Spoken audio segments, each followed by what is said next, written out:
বউয়ের বড় ভাইয়ের বিয়ে বলে কথা। আমরা সকাল সকাল বেরিয়ে পড়লাম সদরঘাটের উদ্দেশ্যে। আমাদের গন্তব্য শরীয়তপুর। পিলখানা থেকে অটো করে রওনা করলাম। পুরান ঢাকার ইসলামপুরের চিপাচাপা গলি ধরে আমাদের অটো এগিয়ে যাচ্ছে। সকালবেলা ঢাকার রাস্তা অন্যান্য সময়ের চেয়ে কম ব্যস্ত থাকায়, মানে গাড়ি কম থাকায়, খুব অল্প সময়ে সদরঘাট পৌঁছে গেলাম। টার্মিনালে অনেক লঞ্চ। আমাদের গন্তব্যের লঞ্চটি খুঁজে পেতে তেমন কোনো সমস্যা হয়নি।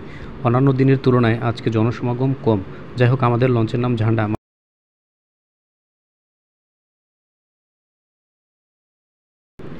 বুড়িগঙ্গা নদীর বুক চিরে চলতে শুরু করলো আমাদের লঞ্চ।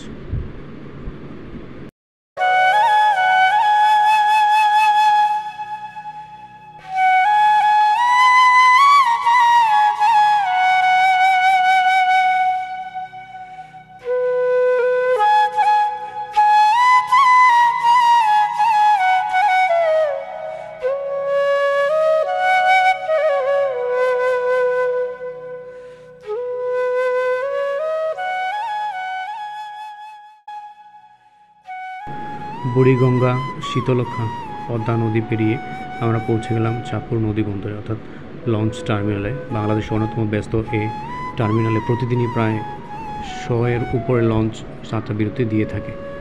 যাত্রাবিরতি শেষে আমরা পদ্মা নদী পেরিয়ে আবারও শুরু করলাম পুনরায় সেই ঈদগাহ ফেরিঘাটের উদ্দেশ্যে। 40 থেকে 45 মিনিটের যাত্রা শেষে আমরা পৌঁছে গিয়েছি ঈদগাহ ফেরিঘাট।